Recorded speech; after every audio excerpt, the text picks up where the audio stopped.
Hey guys, it's me, Cyoubx, and today I just want to share this cube with you. This is the quote-unquote Cyoubx GuHong, which is a very pretentious name for a cube. Only reason it's called that is so that people can distinguish it from a regular GuHong, but that's not an official name or anything like that. If anything, I would probably call it, I don't know.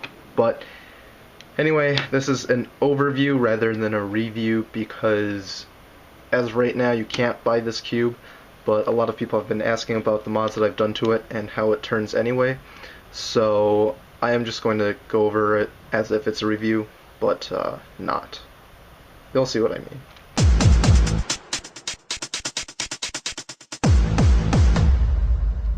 So quickly, let's just go over the performance of the cube before I tell you the mods that I've done to it so that you kind of know how this cube works. The turning is really fast. It's a lot faster than a Zhanchi, and it's pretty much the fastest cube I've ever used except for an East Sheen and the Plasma Cube. Plasma Cube's really fast, but this Cyoubx GuHong, super fast, but at the same time it's very controllable, and there's two main reasons for that. The turning is really light and smooth, as you can hear. It doesn't take a lot of force to turn, but on the other hand, if you're a really rough cuber and you tend to overshoot, the corner cutting is really good. In fact, it's far over 45 degrees, so as you can see, this is over 45 degrees, and it cuts it like nothing, and it's really good. As far as reverse corner cutting, it's about, I would say, 2/3, pretty easily. Beyond that, it can still do it, but it takes more force. Yeah. So it's not as practical, but it's still around 2/3 of a QB, which I think is quite nice. As far as the weight of the cube goes, it's really heavy because it has 12 screws in there, and the longer the screw, obviously, the heavier it is. I actually used 1/2-inch screws for this cube, as I'm going to show you, and you can use up to, I think, a full inch, and that makes the cube quite heavy. But I used the 1/2-inch screws for the edges, and this is the screw mod that Waffle proposed a long time ago, and it acts as a torpedo, except that it works a lot better. And the reason it works better is because the points of the torpedo sort of catch on the corner bases during extreme corner cuts, and that gets annoying. This is better, and it doesn't get caught on the corner pieces.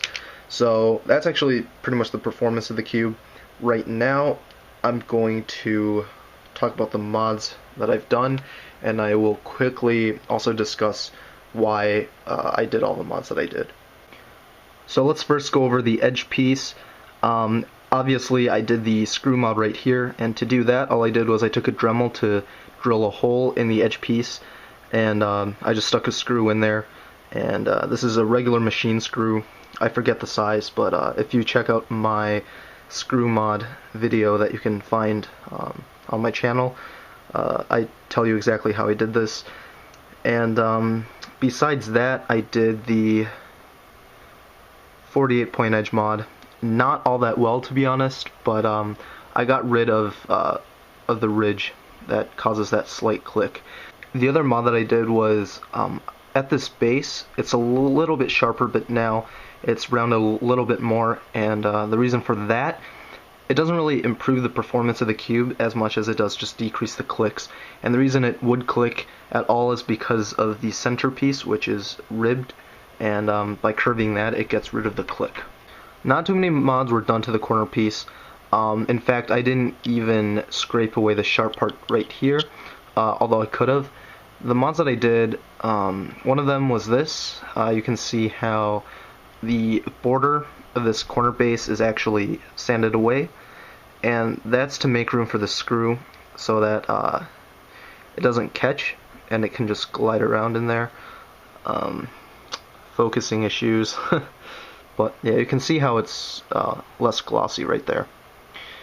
The other mod that I did was right here on the tips of the corner base.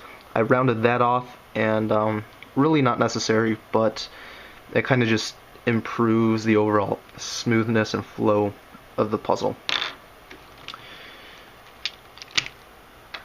For the center, it's pretty obvious that I switched it to a colored core. This is not necessary. The regular core is just fine, but I think this is a little bit smoother, but it's not really that noticeable. And this is still competition legal since you can't see these colors when the cube is fully assembled. And on the center cap, the only mod that I did was I just sanded right there so that it could fit on the centerpiece a little bit more easily. So if you look inside, this is sort of the mechanism, and you can see the screws right there, and they don't touch the core, and it works really well. As far as how they work as torpedoes, here we go, 2 corners and an edge, and you can see how the screw sits there, just like a torpedo, but it doesn't extend all the way. So during a corner cut, when the cube flexes a little, the screw is less intrusive, and it works really, really well. So just quickly, let's do an R perm and a T perm, and that's about it, since this is just an overview and not really too much else. That's an R perm, that's a T perm. M slices are good too. I apologize that I'm so bad at that, but yeah. So, overall the cube is really, really fluid. This is probably one of my top 5 favorite cubes of all time. Of course I'm biased since I made this myself, but yeah, I think that's all I've done to the cube. A couple optional things is you can obviously swap out the core, you can swap out the screws and the springs, and you don't have to swap out the centerpieces, but all those are sort of customizable just like all the other mods. And yeah, I think overall this cube turned out really well, and it is currently my main, although the plasma cube might overtake that. I don't know, we'll see. But yeah, a lot of you were asking about this, and there you go, that's the mod. If you guys want to make your own, now you know the mods I did. If you want further help with actually making this cube, just contact me or leave a comment below and I'll try to get back to you. But yeah, it's a really good cube, and yeah. Alright guys, have a good day. Toodles.